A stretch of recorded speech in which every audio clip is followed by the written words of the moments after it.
A World of Ingratitude. When I started working at George Mason University, Google, Facebook, and Twitter did not exist. Amazon was around, but I'd yet to purchase anything from them. The big news in the book industry was the sudden rise of Borders and Barnes and Noble superstores. If you'd claimed that Amazon was a viable competing book outlet, most people would have just furrowed their brows at your naivete. Now the IT giants are household names. They haven't just transformed their own industries, they've transformed life itself. When I crave knowledge, I Google. When I seek consumer products, I Amazon. When I socialize, I Facebook. When I market my ideas, I Twitter. Hundreds of millions of customers around the world can say the same. If you described my future back in 1993, I would have laughed at your optimism, and I'm a confirmed optimist. What would have seemed most absurd to me back in 1993, however, is that all of these companies provide tons of free services. I've never paid a dime to Google, Facebook, or Twitter. Even Amazon hands out tons of freebies. When I want to track down a reference, I'd rather go to Amazon than my own bookshelf.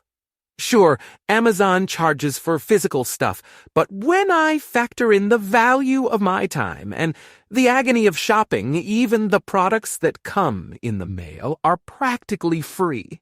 If this seems hyperbolic, ask yourself, if you could pay Amazon its regular rate to deliver a product to your home or drive 10 miles to pick it up for free, how often would you do the former?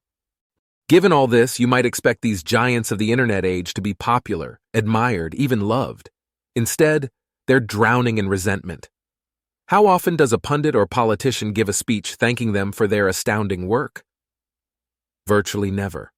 Instead, we live in a world where pundits bemoan the market leaders' alleged failures, and politicians casually threaten to regulate them, or even treat them like public utilities. You could remind me that actions speak louder than words. People who contentedly use Google, Facebook, Twitter, and Amazon far outnumber the complainers. This is a fine observation if you want to expose the pettiness and myopia of the critics. If Company X is so bad, why do they have hundreds of millions of repeat customers? Is not a decisive response to complaints, but it is a mighty response nonetheless. So who cares what the naysayers say?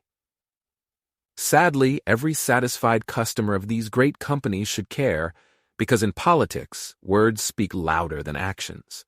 Pundits and politicians seek fame and power by saying and doing what sounds good, even when the consequences are awful. I got a small dose of this awfulness during my recent trip to Europe. Thanks to new privacy regulations, internet users in Europe now constantly have to click their consent over and over and over and over and over. Why? Because of some high-profile privacy scandals that pundits decried and politicians vowed to solve. Almost no one values their online privacy enough to personally shop around for extra.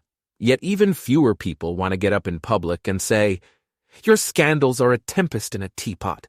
Most first-worlders wouldn't pay $1 a day to protect ourselves from these first-world problems.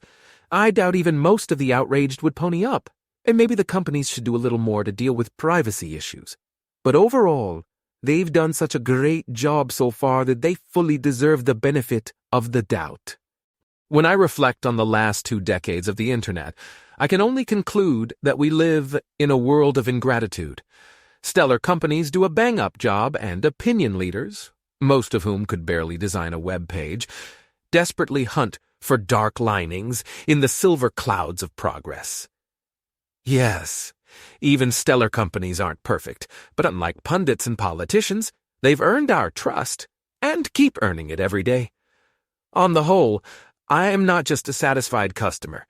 I am an enthusiastic customer. You should be too. September 5th, 2018.